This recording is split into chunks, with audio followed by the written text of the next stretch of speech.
就想销毁店内的盗藏藏品。林博眼疾手快，当场将他制服。这是玄剑门专属印记，你还想狡辩？不是我！返程途中，2名黑衣人突然从暗处冲出，手持带毒匕首，直刺我的心口。林博立刻上前格挡，精准点向黑衣人穴位，2人瞬间倒地。从他们身上搜出柳氏专属令牌。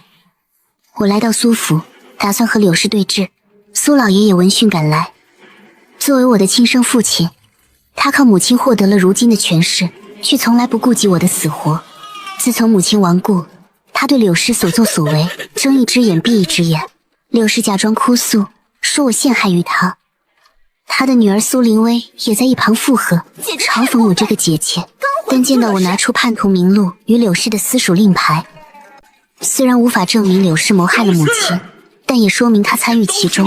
苏老爷表面上震怒不已，但也只是装腔作势，下令将柳氏打入柴房，让苏灵薇禁足3月，闭门思过。根据对我近日的诸多表现，萧金寒也确信了我的身份，于是邀我去他的王府有要事相谈。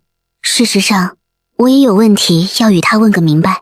萧金寒领我和周老进入王府祖祠中央的香炉前，示意我触碰香炉，指尖轻触底座。玄剑门掌门遗留信物，需萧氏玉佩与灵册经文共同解锁。萧金寒递上祖传玉佩，我们一同触碰底座，香炉底座缓缓打开，露出一枚玉符，上面刻有宝剑灵册的完整图谱轮廓。脑海传来提示音：宝剑灵册解锁终极技能，获得2种技能。技能1，古物修复；技能2，灵韵防御。宝剑灵册的异能越来越强大了，我心中暗喜，原来灵册还有最后一部分。我拿起玉符，上面写着灵册终章，藏于江南烟雨楼。这时周老看到玉符，激动道：烟雨楼是玄剑门总舵旧址，当年被叛徒封锁，里面藏着宝剑灵册的终章和师门核心藏品。我压下心中的激动，向萧金寒问出了一路上都想问的问题。因为在叛徒名录的末尾清晰地标注着神秘叛徒晋王后裔相关的文字，我直视着他，语气带着质问：你萧家当年是否协助过柳氏兄妹参与玄剑门覆灭案？萧金寒沉默片刻，没有辩解，只是从一个隐蔽的柜子里取出一本尘封的古籍。这是我先祖的日记，部分内容被撕毁，我研究多年无法破解。我接过古籍，尝试调动灵韵进行修复，模糊的文字逐步显现。玄剑门遭难，吾受玄剑门掌门所托，保护宝剑灵册核心线索，假意与柳氏合作，伺机转交玄剑门传人。我长出一口气，心中的疑虑算是暂时消散。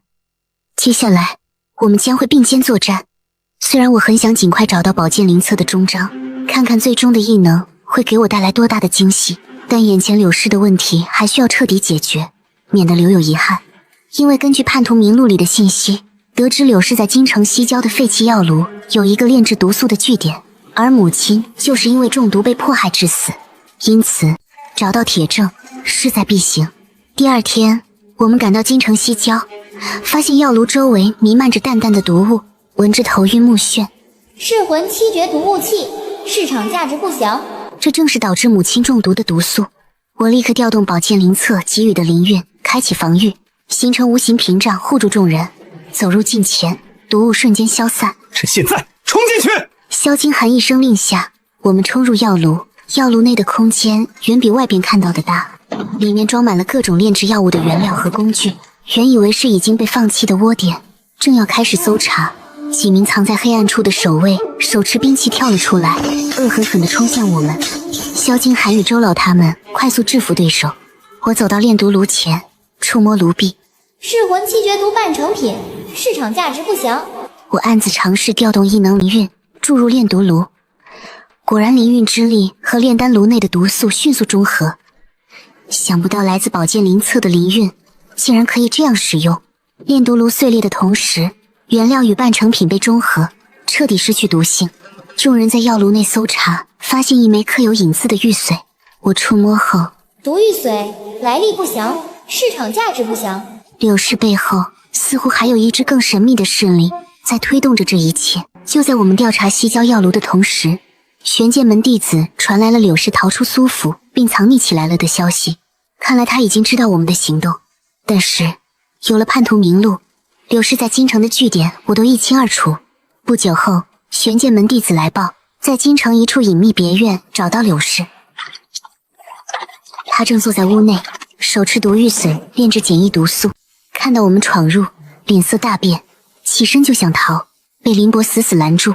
我走到他面前，一字一句道：当年我母亲偶患小疾，却被你趁机用噬魂七诀毒制住。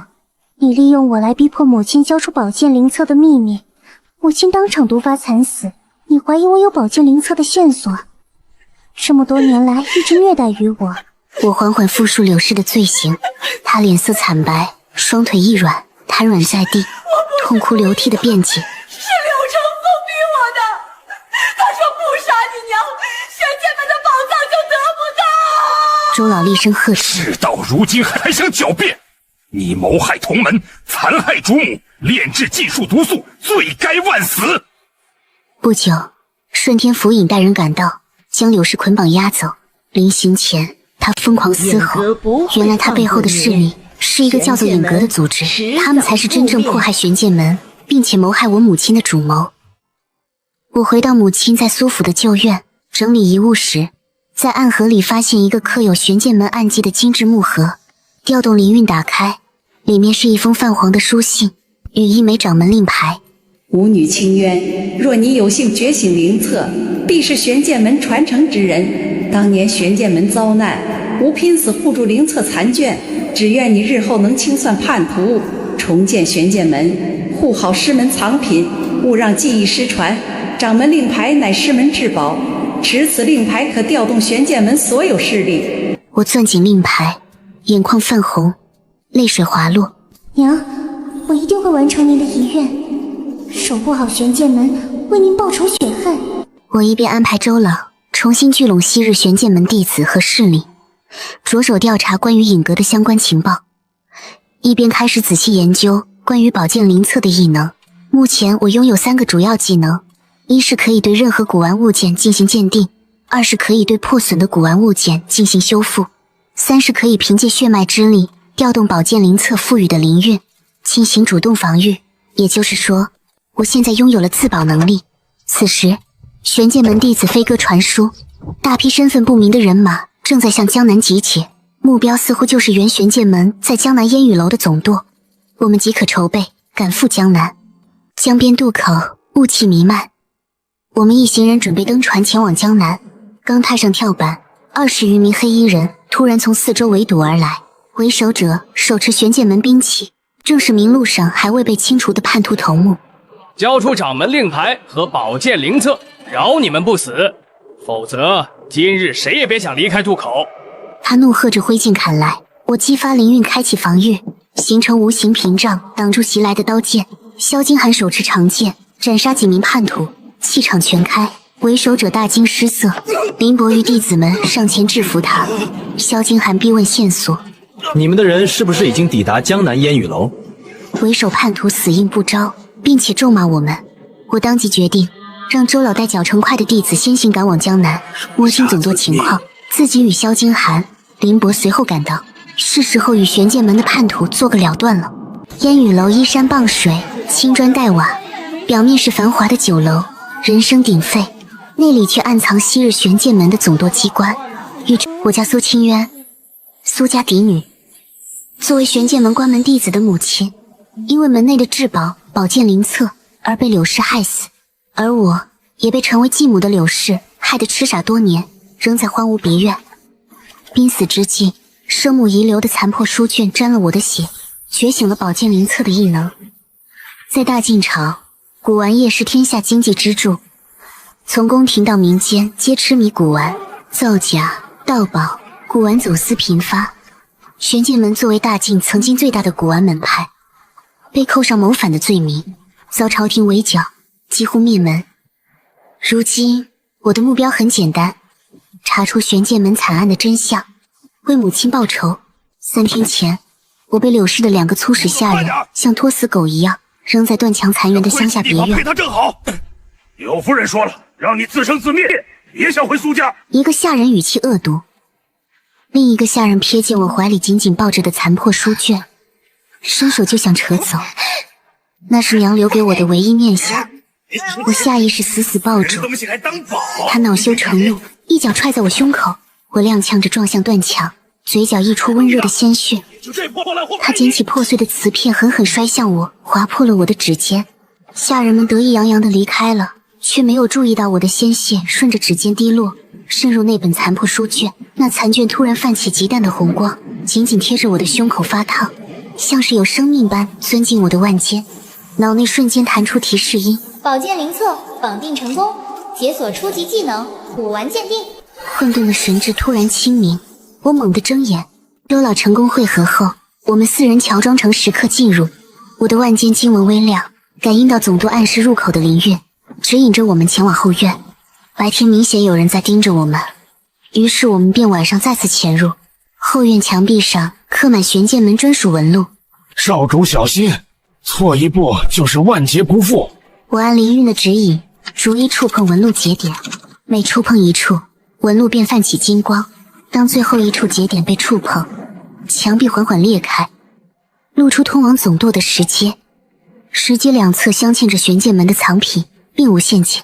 前任掌门早已为传人扫清障碍。我们走入石阶，抵达总督外围大厅。大厅中央摆放着玄剑门掌门的牌位，周围散落着当年战乱留下的兵器，透着岁月的沧桑。我走到牌位前，躬身行礼。万间经文与牌位共鸣，牌位底座亮起，提示灵册终章藏于清心阁。我们快步走向清心阁，刚触摸阁门，周围瞬间泛出金色光照，形成护阵。叛徒果然早有准备，提前设置了陷阱。无数灵韵剑矢直扑而来，萧金寒立刻挥剑抵挡。这护阵威力不弱，我们该如何破解？我感应着护阵灵韵的流动，快速道：护阵以玄剑门灵韵为核心，按4级方位循环攻击。萧金寒手持长剑，调动自身灵韵攻击东方位。周老拿出法宝，释放灵韵抵挡西方位的剑矢。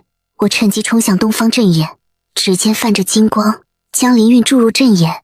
阵眼处泛起剧烈光芒，护阵的攻击逐渐减弱。就在此时，剩余叛徒突然闯入，试图扰乱我破解。休想得逞！林博立刻上前阻拦缠斗。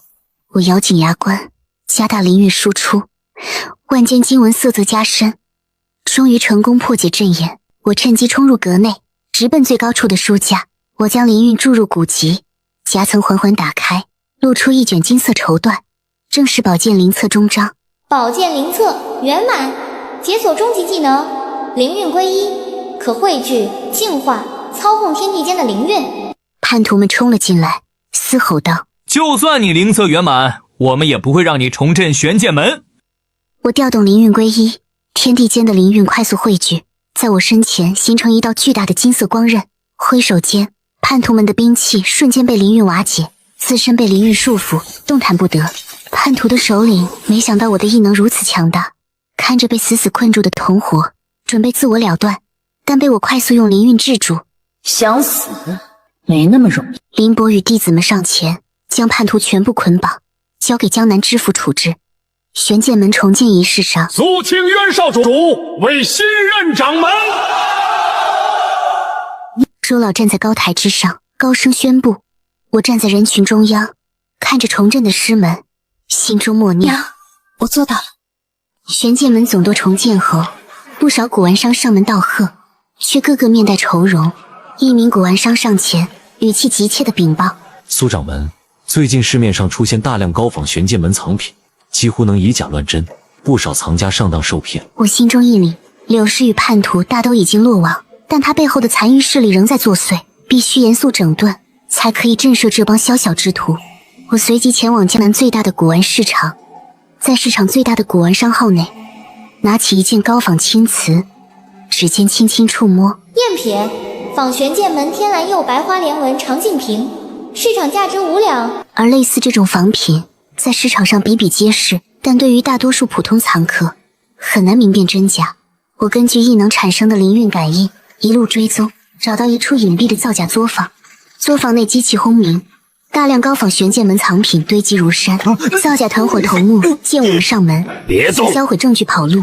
林博身形一闪，迅速制服头目。我们这么做也只是为了活命而已。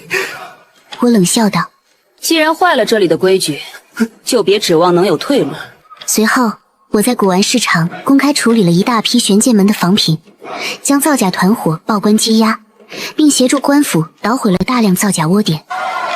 江南古玩业的造假风波逐渐平息，玄剑门名声再次鹊起。而在我所不知道的暗处，一位来自隐阁的神秘人正暗中观察玄剑门以及我所做的一切，似乎在酝酿更大的阴谋。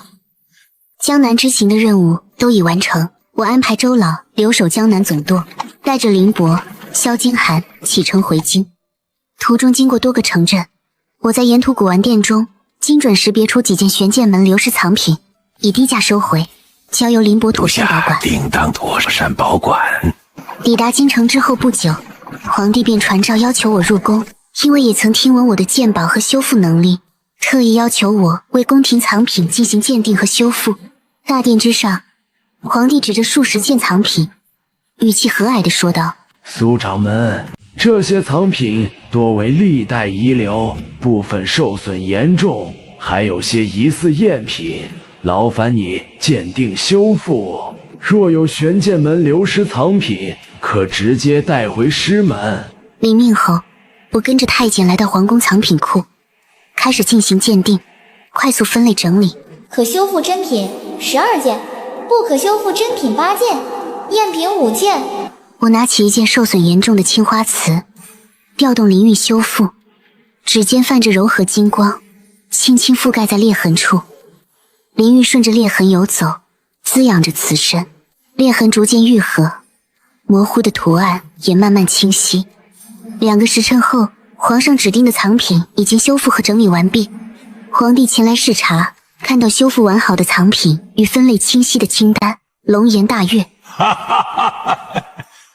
苏掌门护宝有功，赏黄金1000两，特许玄剑门在京城设立分舵。我面向皇帝大礼参拜，跪谢赏赐。皇上隆恩。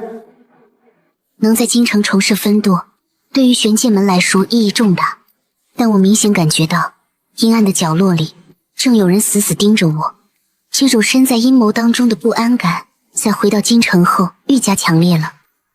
京城玄剑门分舵开业，张灯结彩，顺天府尹、古玩界泰斗、各地藏家纷纷到场祝贺。皇帝亲笔题写的玄剑门匾额高悬门头，气派非凡。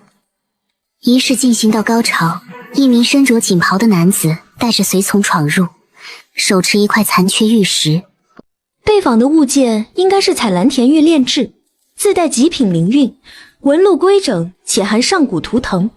而你这残片玉料普通，灵韵全无，不过是刻意做旧的仿品。我语气坚定，不容置疑。顺天府尹见状，立刻下令：赵大人，今天是玄剑门分舵开业的大喜的日子，你此番前来可是存心捣乱？赵坤掩面狼狈离去，一同前来捣乱的几个仆人则被士兵拿下。我发现赵坤带来的仿品其实是昔日玄剑门的镇门重宝玄天印的残片。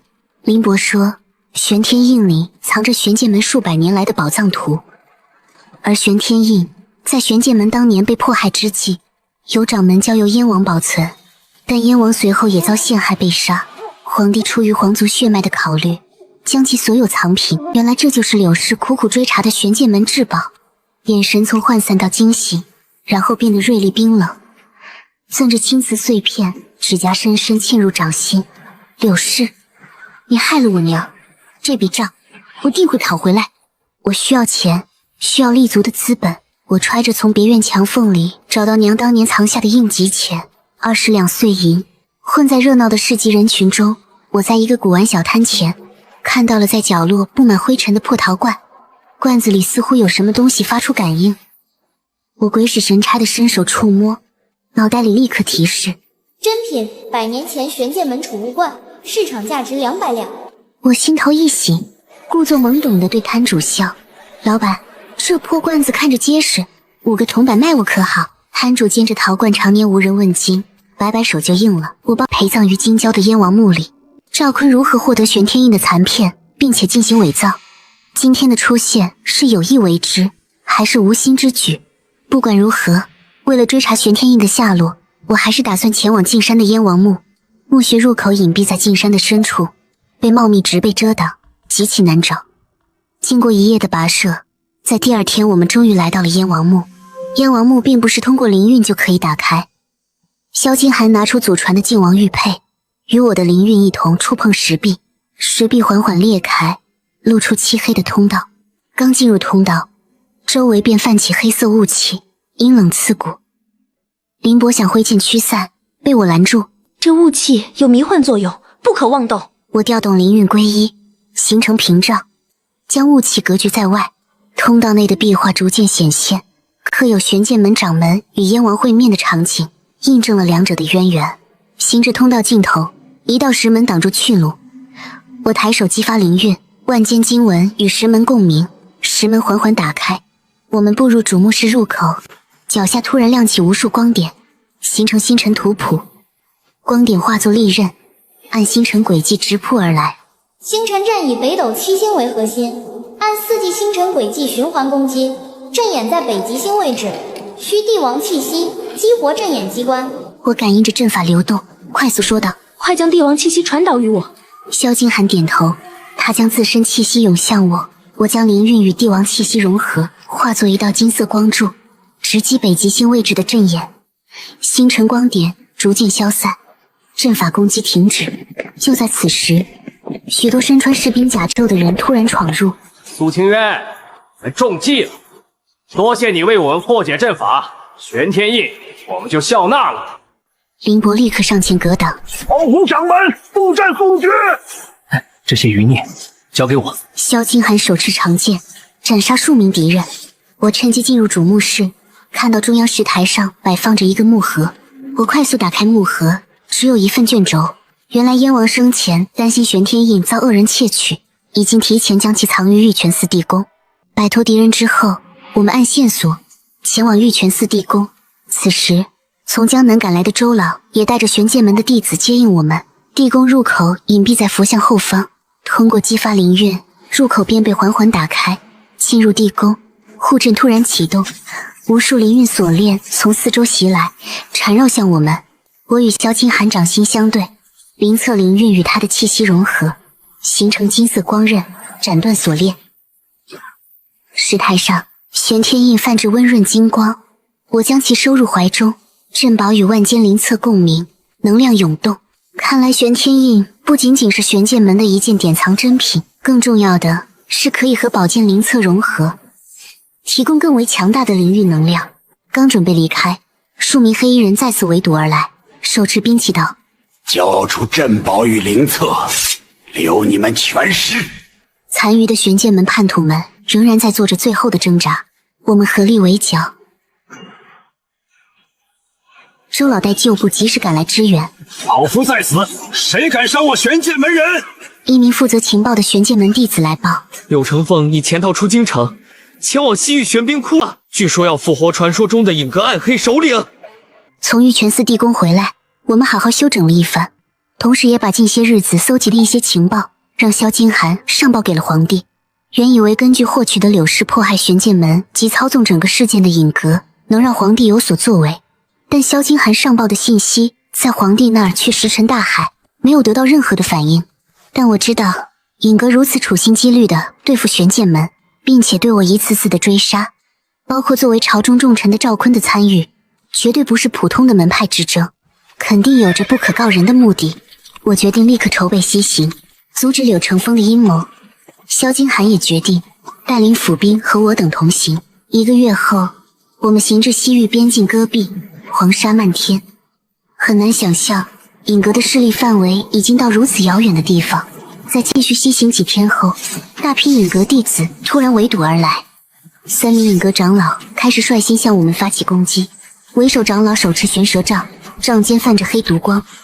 我调动异能，使出灵运归一，毒袭长老释放的毒物被瞬间中和，失去作用，并操控灵运击中对方穴位，使其丧失战力。萧金寒牵制武系长老，刀剑交锋，火花四溅，凭借过硬的身手压制对手。周老对付幻系长老最为麻烦，对手利用分身和幻象，让周老疲于应付，但最终仍然破其幻象，击败对手。此时，在后方观战的柳成风不得不出手。等首领复活，我便让你亲眼看着玄剑门覆灭。催动禁术，周身泛着黑芒，无数毒刺从地面涌出，直奔我们而来。他狞笑，我调动灵韵净化，毒刺瞬间消融，纵身一跃，直击柳成风心口。柳成风口吐黑血，被府兵擒获。关于尹阁暗黑首领复活一事，非同小可。据说100余年前，大晋朝以一举国之力才消灭了这个横行天下的大魔头。我们压着柳成风，加速赶往玄冰窟。穿越沙漠之后，我们来到冰寒之地。玄冰窟入口被冰晶迷阵笼罩，阵内幻象丛生。误入的一队先锋兵陷入幻象，自相残杀。等我们赶到，先锋兵几乎损伤殆尽。我将灵韵注入阵眼冰晶，幻象瞬间消散。玄冰窟入口显现，同时窟壁亮起玄剑门防御阵法纹路，形成天然屏障，阻挡外人进入。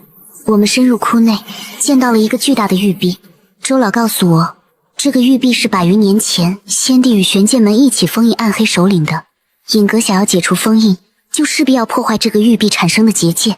目前封印已经产生了裂纹，我正准备加固玉壁的封印，万间经文突然骤烫，灵域防御竟然主动开启了。我心中一惊，跟随进入玄冰窟的人，除了萧金寒，都是玄剑门长老和重要人员。现在这种情况，就说明有内奸。我必须找出这个内奸。我恍然大悟，怪不得此前所有的行动总是被尹阁所提前预判。虽然最终没让对方得逞，但也屡次险象环生。我不动声色，逐一观察随行人员。到玄剑门长老张谦时，他明显露出紧张之色。张谦见身份暴露，立刻催动石灵粉，玉壁泛起黑斑，灵韵快速流失。我快速调动灵韵净化，清除玉壁上的石灵粉。萧金寒挥剑挡住张谦去路。激战中，张谦明显抵不过萧金寒，眼见就要落败。张谦试图引爆随身携带的雷火，我用灵韵困住雷火，侵入玉壁的黑暗之力，反伤了张谦，他被当场擒获。审讯后得知，暗影之主将在月圆之夜祭献禁忌能量来唤醒首领。尹阁大长老将于3天后的月圆之夜用活人精血进行祭祀，解除封印，复活暗黑首领。月圆之夜，决战将至。月圆之夜，月光洒落玄冰窟，可能与月阴有关。即使我注入了灵韵，封印的裂纹仍然在继续扩大，黑暗灵韵愈发浓郁，仿佛有怪物即将破印而出。我将宝剑灵册、玄天印以及柳成风那里缴获的隐格秘典置于封印前，利用灵韵让其反向交融。我、萧金寒、周老及众人围成圆圈，掌心相对，将灵韵注入结界。金色结界笼罩封印，光芒柔和却坚定。窟外传来嘈杂的声音，尹阁大长老带着数百名弟子、数十名活人祭品赶来，手持玄蛇杖，冷笑：区区结界怎能挡得住首领复活？随即指挥尹阁众人开始攻击窟外的临时防御法阵。不久之后，尹阁众人便冲破了防御法阵，来到了窟内的结界旁。尹阁大长老挥手示意弟子献祭活人，鲜血顺着地面流向封印，结界剧烈震动，仿佛随时会破碎。此时灵域防御抱着陶罐快步走到僻静处，从里面摸出了一块非常普通的黑色石块，但并没有看出有什么玄机。我把陶罐卖给了一个精明的古玩商，对方爽快付了200两银票，如法炮制。3个时辰后，我很快就赚得了近1万两银钱。我攥着沉甸甸的银票，刚想找个落脚点，却被一名身着素色锦袍、气质温润的男子拦住。观察了你几个时辰，姑娘似乎对古玩很有天赋，可否帮我鉴别这字画真伪？若能辨明，必有重谢。我半信半疑间，伸出指尖轻轻一碰字画，赝品仿灵岩击翠图，市场价值5两。直言道：这画是赝品，灵岩击翠图自带内敛灵韵，此画作毫无气息，且笔法僵硬，与正宗技法相悖。他眼中闪过讶异，随即轻笑：“好眼，我叫萧京寒。”他给了我100，传来预警。原来之前张骞注入的噬灵粉并未彻底清除，现在出现了黑暗灵韵的反噬。姐姐，绝不能破！我咬牙调整灵韵分配，缩小结界范围，集中力量，守护封印核心。萧京寒带领府兵冲出结界，阻拦影阁弟子献祭。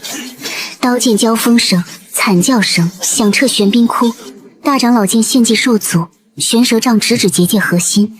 苏清渊，交出灵册，我让你成为影阁副主。影阁作恶多年，我岂会与你同流合污？我望着大长老虚伪的嘴脸，万间经文暴涨，灵韵归一之力直逼结界，精血冲击下，已经濒临破裂的结界逐渐恢复，破碎的裂纹开始弥合。影阁大长老也在源源不断发力冲击结界，金色光照竟泛起黑斑，同时噬灵粉隐藏的危机也再次显现。结合影阁大长老不断注入的黑暗灵韵，结界再次出现崩塌的迹象。萧金寒见状，将帝王气息尽数注入长剑，剑气劈开冲来的影阁弟子，高声道：“清苑稳住，我来牵制！”我咬牙调动灵韵终极之力，将灵韵镇宝玄天印缓缓按在结界核心，周身泛起烈焰般金光。结界中的黑暗灵韵和玄剑灵韵相互拉扯吞噬。影阁大长老没想到我会舍弃玄天印，震怒之下，玄蛇杖砸向地面。既然你要顽抗，便让这些祭品为你陪葬。于是被影阁绑架而来，作为祭品的百姓，被影阁弟子慢慢赶向封印。萧金寒见状大惊，大喊一声：“快解救百姓，切断黑暗灵韵的输入！”便冲向押送百姓的影阁众人。周老也带领玄剑门弟子奋勇杀敌，身中数剑，仍然没有退缩。持续的灵韵输出与影阁大长老的对抗，也让我开始出现力竭的状态。而影阁大长老凭借数十年深厚的功底，继续调动黑暗灵韵。看你还能撑多久？大战接近尾声，惨烈的厮杀让结界大厅里到处都是战死的士兵和双方的弟子。此刻我唯有燃尽灵韵，护佑苍生。只要我还有一口气在，结界就不会破。此时，周老仍然在和看守百姓的影阁弟子激战。突然，正在一旁被羁押的柳成风挣脱看守，高声嘶吼道：“大长老根本不是要复活首领，他这是想夺舍。”他从暗袖中拿出一本影阁秘籍交给我。解封暗黑首领并不需要活人祭品，而大长老之所以用活人当祭品，一是希望通过活人精血来冲击结界，二是想使用一种恶毒的巫术来实现夺舍。残余的影阁弟子和百姓们听闻四散而逃。影阁大长老听闻柳成风拆穿了他的阴谋诡计，面色骤变，恶狠狠地挥杖直取柳成风。周老上前格挡，和他激斗起来。趁影阁大长老分神之际，萧金寒趁机绕至其身后，一剑刺伤了影阁大长老。我迅速调动剩余灵韵，化作经文锁链，缠住了他的手腕。影阁大长老拼命挣脱无果，我以为困住了他，说道：“尔等随意屠戮百姓，残害无辜之人，今日当血债血偿。”不料影阁大长老竟然偷偷地将注入结界的黑暗灵韵吸回，我却丝毫未注意到。被困的影阁大长老不慌不忙，反而大笑了起来，浑身散发的黑暗灵韵充斥了整个大厅。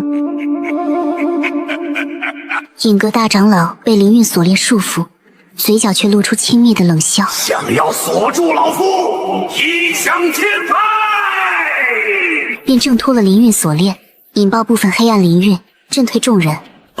你们这群蝼蚁，今日算你们走运。下月15，我必踏平玄剑门。说罢，他抛出血雾弹，整个大厅里立刻充满了血色雾气。等雾气消散，影阁大长老的身形已经消失在玄冰窟深处。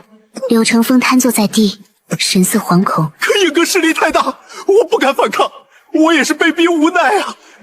求掌门开恩。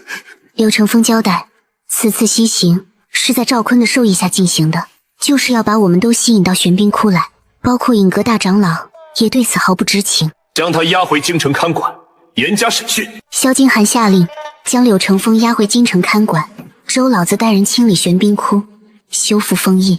我苦苦思量，赵坤真正的目的是什么？借影阁之手消灭我们，那等影阁大长老解除封印，岂不是更合适？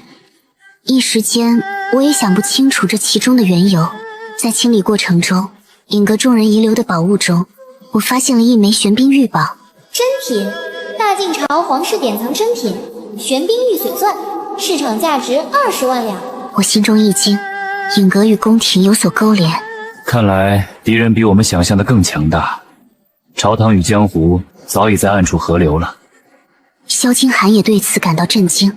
此次西行虽然破坏了影阁大长老的好事，但我们都有一种不好的感觉。一切处置妥当，我们赶紧加速返程，直奔京城而去。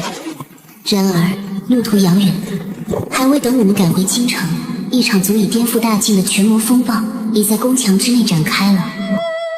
月余前，皇帝偶感风寒，原以为服几副太医开的药即可痊愈，不料先帝的病症愈加严重，即使服用千年人参的参汤也不管用。不到月余，皇帝病入膏肓，最终在我们还未返回京城的时候就已经驾崩。根据遗诏，皇位由三皇子萧权贵继任，其母刘贵妃则成为了刘太后。同时遗诏还明确说明，为避免王朝动荡，不得举行国丧仪式，让新皇立即进行登基。虽然有很多大臣认为，作为嫡子的四皇子萧金寒更应该继承皇位，而不是刘贵妃庶出的三皇子，但此时萧金寒远赴西域，而遗诏也加盖有玉玺，朝中大臣也只能领诏而行。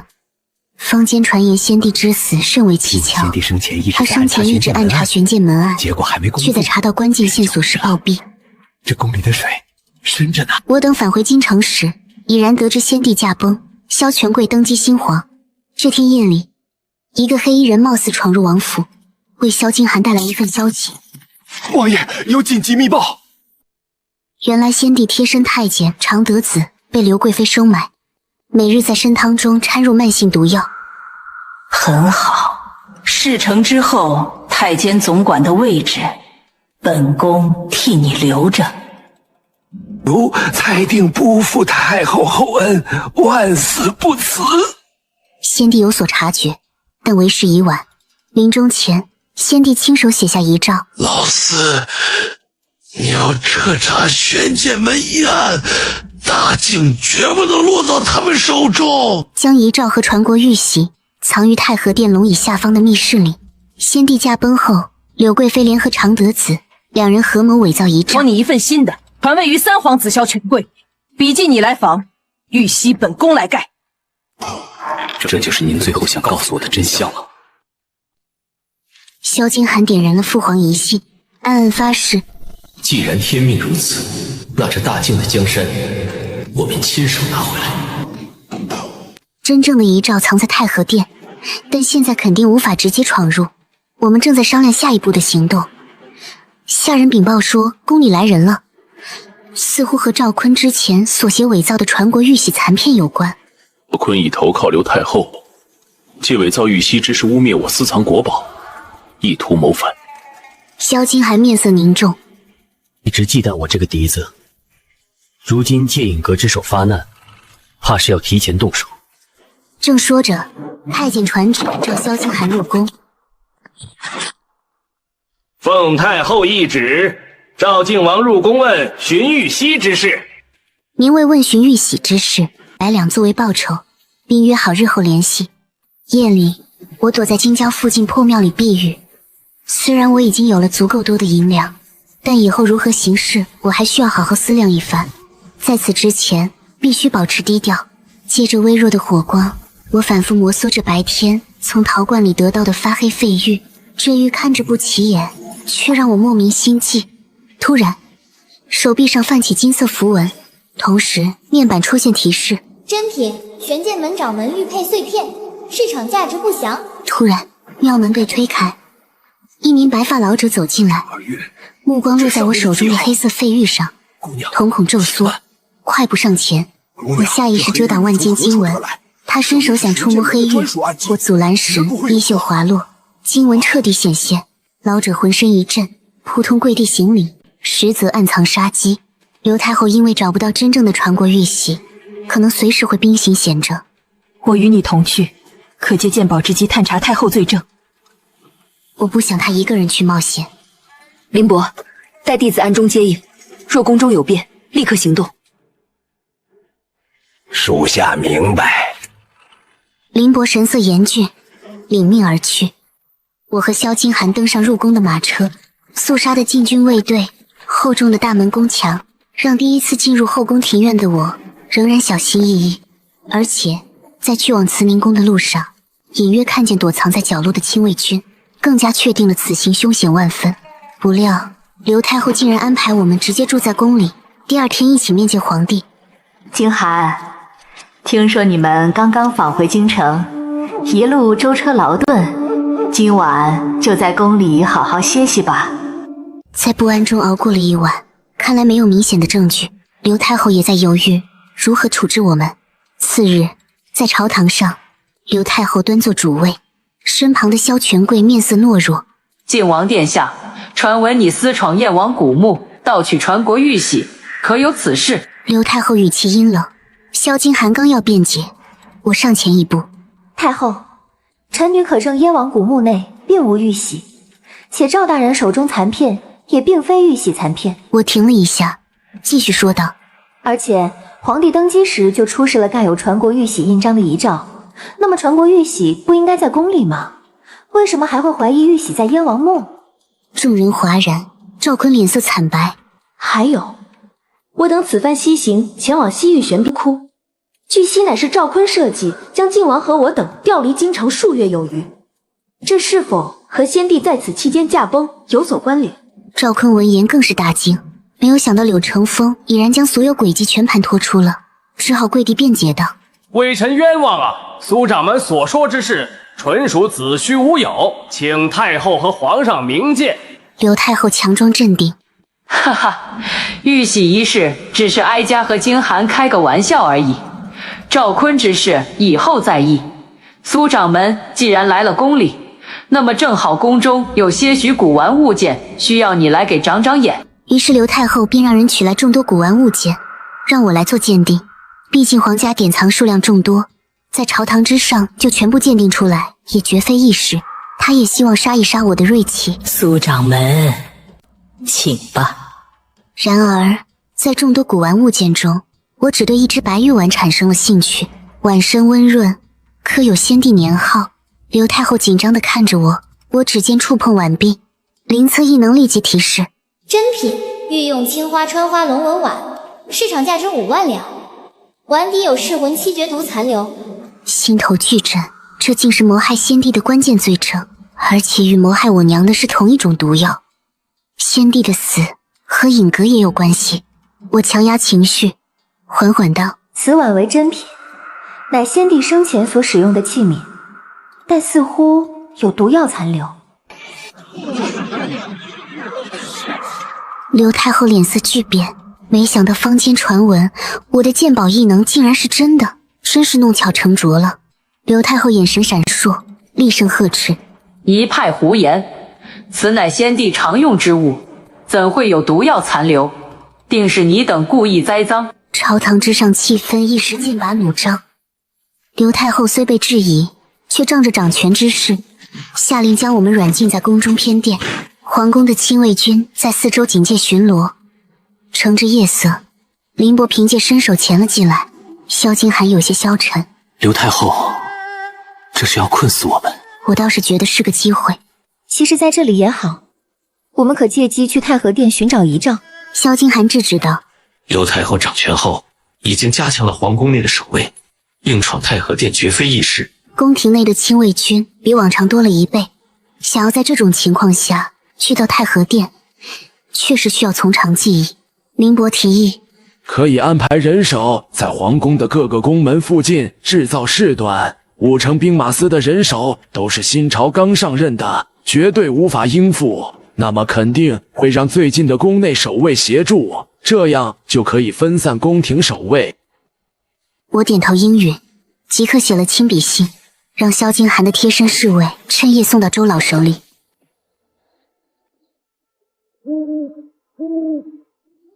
我们则根据皇宫的地图，计划潜入太和殿，寻找遗诏的路线。一切依计行事，一切安排妥当，就等天明之后，玄剑门弟子在宫门外的行动了。次日天明，玄剑门弟子故意在几处宫门外留下可疑包裹，并且大肆宣扬有人从宫里盗来很多宝物，正在低价出售，大伙快去瞅瞅啊！引发人群骚动。封锁城门！武城兵马司慌乱中进行追查，顺天府尹果然向宫内求援，宫廷守卫果然被调走大半。我们一路小心翼翼，绕开仅有的部分侍卫，来到太和殿，推门而入。我先尝试用玄剑灵运激活暗门未果，萧金寒将手掌按在龙椅扶手，调动皇家灵运，帝王气息涌入，地面缓缓裂开，一段深入地下的台阶。在台阶尽头的地方出现一间密室，密室中央的石台上放置了一个古朴的锦盒。萧金寒压下心中的激动，缓缓打开锦盒，却不是遗诏，而是刘太后一直求而不得的真正的传国玉玺。传国玉玺泛着温润金光，正要取出，却听到脚步声传来。刘太后带着侍卫赶来了，大批宫廷守卫闯进太和殿。刘太后看见密室入口，大喊道：萧京寒、苏清渊，你们竟敢私闯太和殿，盗取传国玉玺，罪该万死！刘太后一挥手，拿下他们！侍卫们蜂拥而上，林伯立刻拔剑阻拦，喊道：殿下，你保护好掌门，这些杂兵交给我。随后上前与侍卫缠斗起来。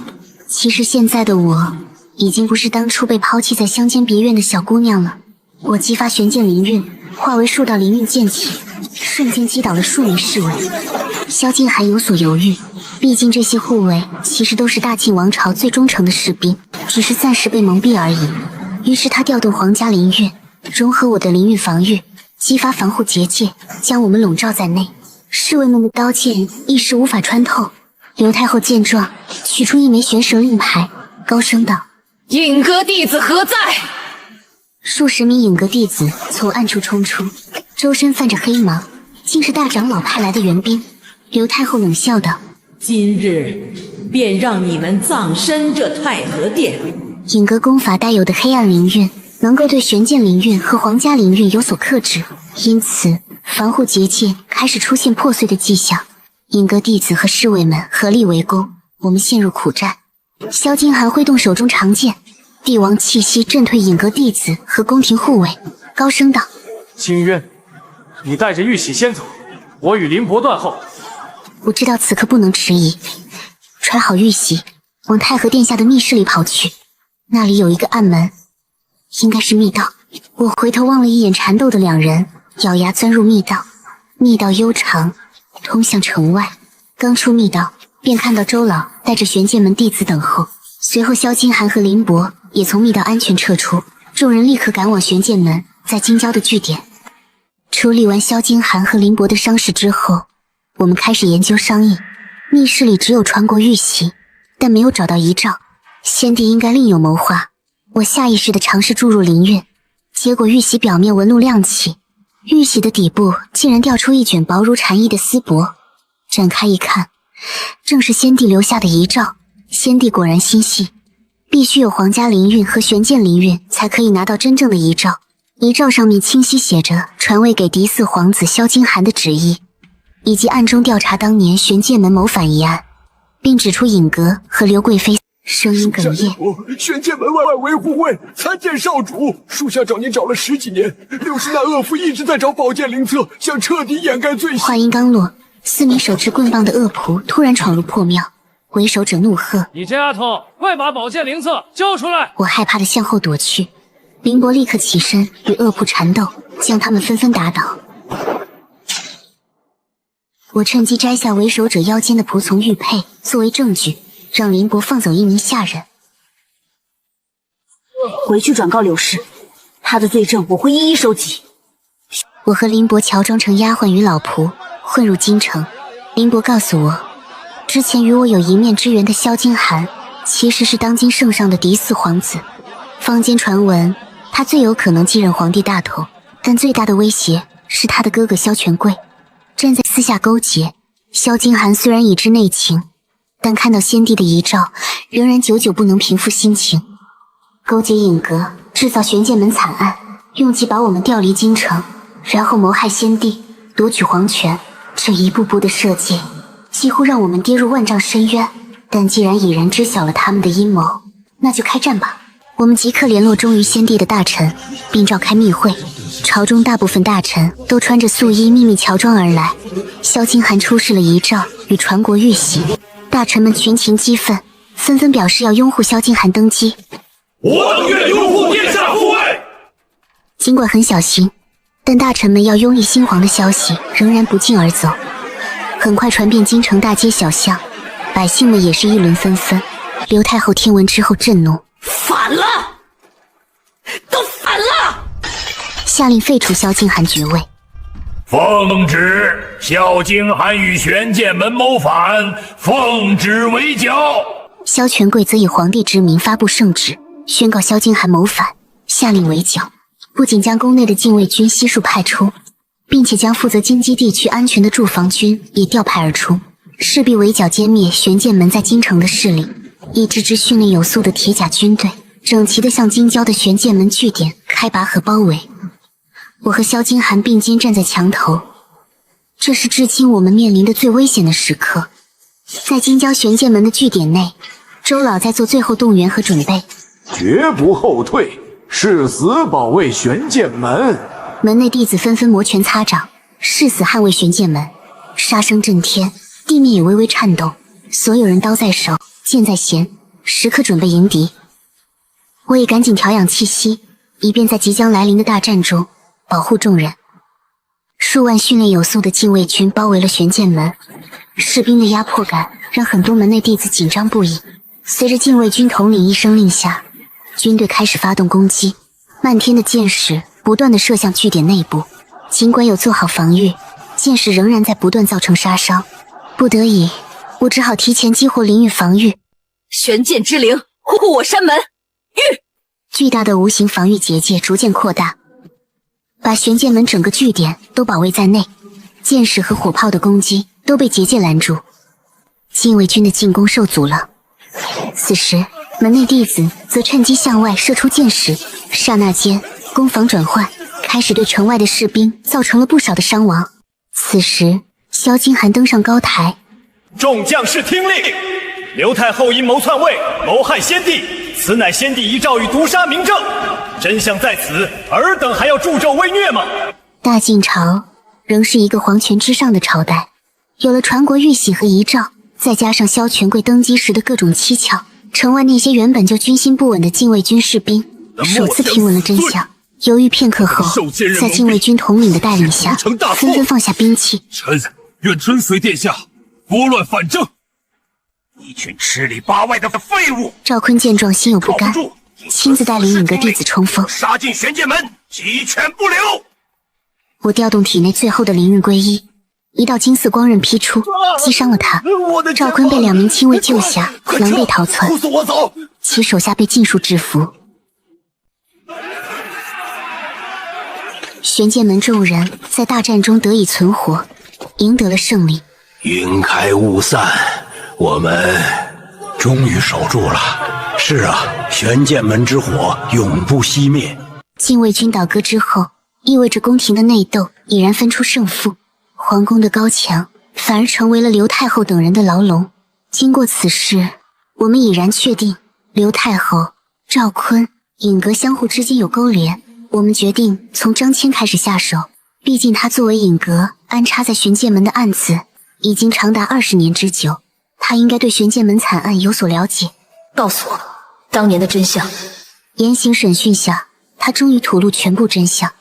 我全说，当年的计划是那2个大人物共同商定的，他们的目的是为了掌握更大的话语权，改变当时各方的格局。当年玄剑门惨案是当时还只是贵妃的刘太后与尹阁大长老合谋。刘太后想要借尹阁的势力排除后宫异己，扶持自己的儿子当皇帝，而大长老则想取代玄剑门，称霸古玩界。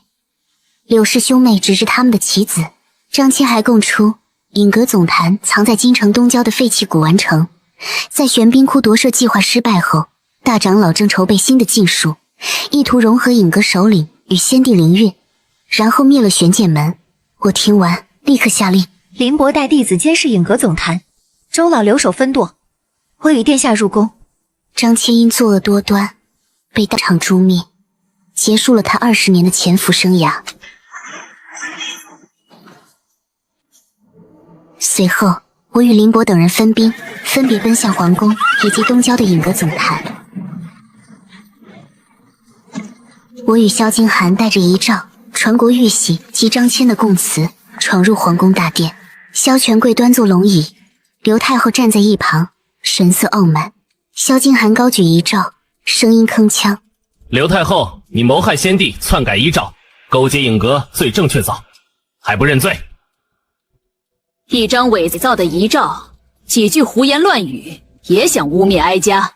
刘太后却冷笑：“你私闯皇宫，企图谋反，才是罪该万死！来人，拿下他们！”他挥手示意侍卫拿下我们，可侍卫们早已被萧金寒联络的大臣策反，纷纷按兵不动。这些侍卫是忠于大晋王朝的。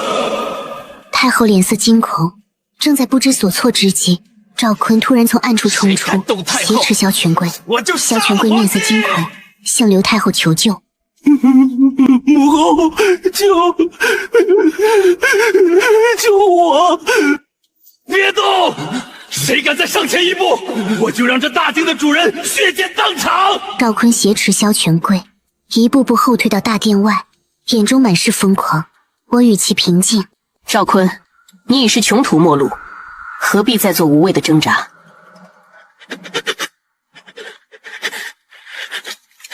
趁其分神之际，灵韵化作尖刺，击中赵坤的腕部，匕首瞬间脱落。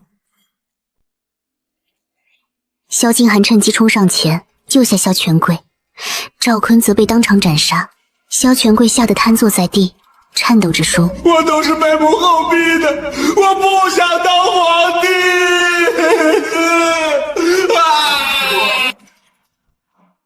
刘太后还想逃跑，被侍卫们紧紧围住软禁了起来。萧权贵也把自己关在乾清宫里，不吃不喝。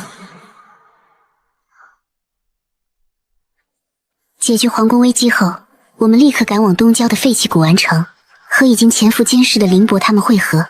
林伯说尹阁绑了很多百姓进去，尹阁大长老似乎要将他们做禁术的祭品。事不宜迟，我们冲破尹阁总坛的大门，冲了进去。经过幽暗冗长的通道后，到达了尹阁总坛的大厅内。大长老正站在祭坛中央，前方是数量众多的尹阁死士。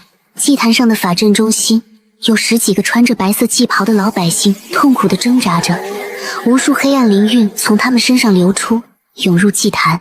大长老身后高大的首领虚影逐渐显现。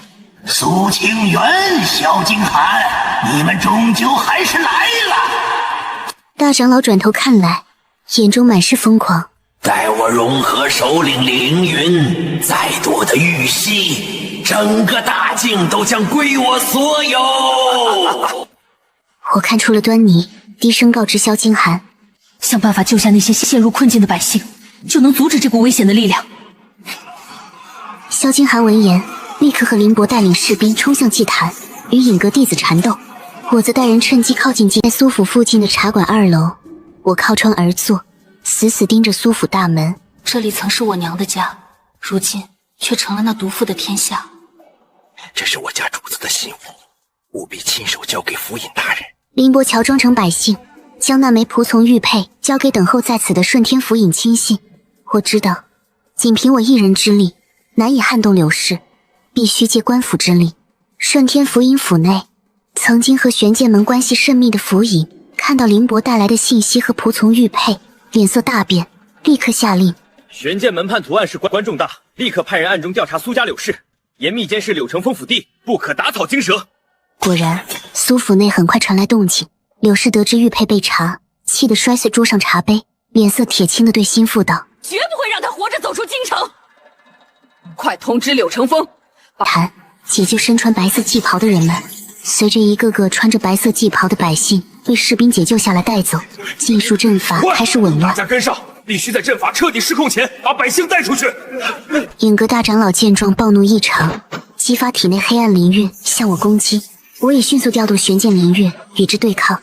双方都拼命输出灵韵，但由于作为祭品的百姓被一一救出，黑暗灵韵的后继不足，导致了影阁大长老的禁术逐渐失去掌控。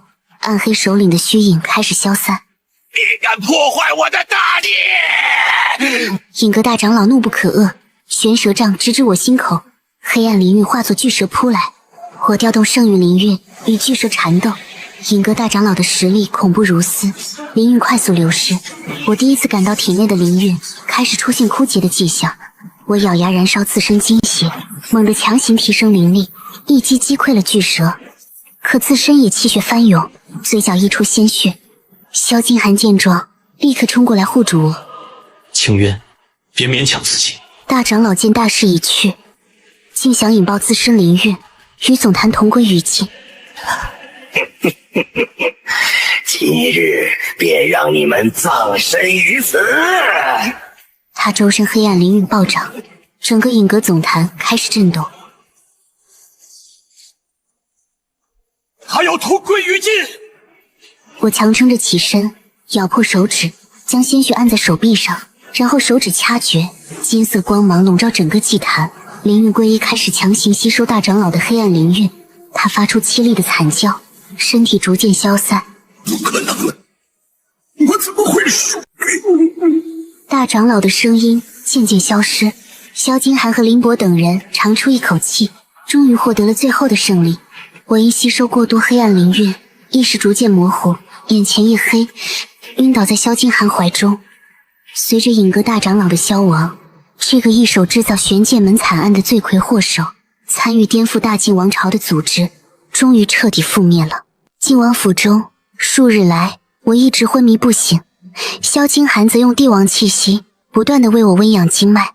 此时，朝中的大臣们传来消息，刘太后见影阁覆灭，刘太后见影阁覆灭，已在宫中准备自尽。萧金寒立刻赶往皇宫，刘太后坐在先帝寝宫，手持毒酒，神色绝望。家苦心经营多年，终究还是输了。他看着萧金寒，眼中满是不甘。若不是你们，哀家早已让权贵坐稳皇位，掌控整个大晋。萧金寒淡淡道：“善恶终有报，你谋害先帝，残害忠良，这是你应得的下场。”刘太后仰头饮下毒酒，当场毙命，结束了她野心勃勃的一生。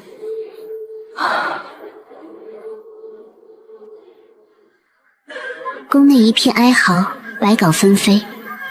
宫外则是阳光普照，云开雾散。而晋王府内，躺在床上的我，此时也终于缓缓睁开眼睛，看见一直守在旁边的萧金寒，露出欣慰的笑容。你终于醒了。他主动拉着我的手。一切都结束了。刘太后死后，萧金寒在大臣们的拥护下举行复位大典，正式登基为帝。登基仪式上，萧金寒手持传国玉玺，高声宣布：朕继位后，将整顿朝纲，严惩奸佞，扶持古玩业发展，守护玄剑门文化传承。百官轰声应允，跪伏朝拜。吾皇万岁！万岁！万岁！大典结束后，萧金寒将我召入御书房，递上一枚凤印。清渊，没有你，也就没有我的今天。我接过凤印，灵侧轻颤，感应到其中蕴含的黄泉灵韵，可与自身灵韵相融，自此能更好地辅佐萧金寒稳固江山，心中满是坚定。这封印是朕对你的承诺。从此，我不仅是玄剑门掌门，更是要与他并肩守护大晋。我将玄剑门总舵迁至京城，萧金寒作为大晋朝新任皇帝，亲自前来参加开业仪式。为了弘扬古玩文化，我在京城设立玄剑门鉴宝学堂，招收有天赋的弟子，传授鉴宝、修复与灵韵修炼之法。开学仪式上，我亲自授课，为弟子们讲解鉴宝技巧与灵册基础用法，从古玩中感受灵韵。我感受到了，古玩好像在说话。这便是鉴宝的第一步，感知灵云，进而修炼玄剑灵韵，才能逐步成为鉴宝师。古玩是历史的见证，鉴宝不仅是辨真伪，更是守护文化传承。对此，萧金寒大力支持，拨款修建学堂，还下旨规定，古玩商需通过玄剑门考核，方可经营古玩生意，杜绝造假、走私现象。萧金寒登基后，并未处死萧权贵，而是下旨将其贬为庶人，流放至江南，永世不得回京。萧权贵在狱中战战兢兢，度日如年，不足月余，竟然形如枯槁，完全脱相。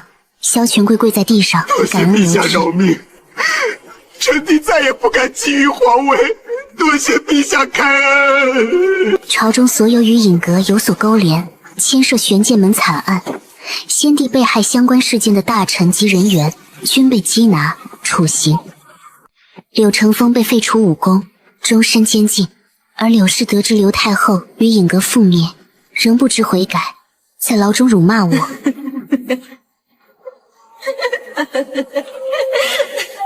我前往大牢，看着柳氏疯狂的模样，我语气冰冷：柳氏，你谋害我娘，遗弃我多年，如今还不知悔改，罪该万死。柳氏激进癫狂，我就是不甘心，凭什么你生来就是嫡女，拥有宝剑灵册？看着柳氏被押往行刑台处死，我心中多年的仇恨终于得报。灵册轻颤，似在告慰生母亡灵。娘，您可以安息了。萧金寒为我举行了盛大的成婚仪式。婚礼当日，京城张灯结彩，百姓们沿街庆贺。朝中大臣、玄剑门弟子与古玩界名流纷纷前来道贺。我身着大红嫁衣，头戴凤冠，与萧金寒并肩走向太和殿，接受百官朝拜。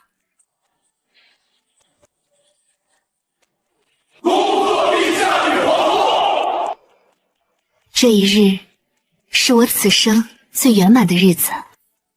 萧金寒握住我的手，语气温柔：往后余生，朕与皇后携手，共守大晋江山，共护古玩文脉。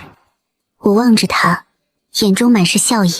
这一世，乾坤在握，岁月静好，文脉永续，便是圆满。把叛徒名录转移，绝不能留下把柄。去，只要没了证据，福音也奈何不了我。夜幕降临，按林伯的建议，我约了萧金寒来到茶馆，坐在我对面。他递上一枚黑色令牌。柳承风等人已经转移至鬼市的聚鬼当铺，这是鬼市的通行令牌。我接过令牌，问他为何帮我。他淡淡道：我先祖与玄剑门掌门有旧，当年玄剑门一案也牵连我族，我需查明真相，帮你也等于帮我自己。我们查看了鬼市的简易地图，确定了聚鬼当铺的具体位置，决定子时前往。此时的鬼市灯火通明，鱼龙混杂，叫卖声与喧嚣声交织。我们三人乔装成普通藏家，手持令牌顺利进入。进入鬼市的大都不是寻常百姓，所以我们不敢过多停留，直奔聚鬼当铺。当铺伙计还以为我们是寻常客人。客官要当物件还是寻物件？我们找柳承风寄存的物件。但面色阴鸷的老板看到仆从玉佩后，便立即摔破茶碗，示意伙计动手。萧金寒与林伯立刻上前牵制，双方缠斗起来。我躲开众人，趁机直奔内堂密室。指尖轻触密室门，凭借掌门玉佩散发的灵韵，我推门而入。中央的暗门映入眼帘，我触摸暗门，暗门的凹槽正好与此前缴获的仆从玉佩相符。打开暗门，里面摆放着叛徒名录，我快速收好，刚走出当铺，柳承风就带着数名死士围堵而来，手持长刀。苏清渊，把名录交出来，我饶你不死，否则今日你们三人都别想离开鬼市。我高举名录喝道：你勾结外敌，谋害同门，盗取玄剑门和新藏品，每一笔罪行都记录在册。你以为能瞒多久？鬼市原本就和玄剑门曾经经营的生意息息相关，围观者哗然一片，不少人想上来助拳。柳成风恼羞成怒，划破一名围观者的手臂，制造混乱，翻上屋顶仓皇逃窜。我们也趁乱迅速撤离，手中的名录是清算叛徒的关键。第二天一早，我带着林伯与刚联络上的玄剑门长老周老，直奔京城古玩街的珍宝阁。名录上的第一个叛徒就是王掌柜。王掌柜见我们上门，故作热情相迎，眼底却藏着慌乱。我走到货架前，指尖轻触一件青瓷瓶，珍品，天蓝釉刻花鹅锦瓶，玄剑门典藏汝窑，市场价值5万两。我缓缓翻转青瓷瓶，瓶底的标识清晰可见。王掌柜脸色大变，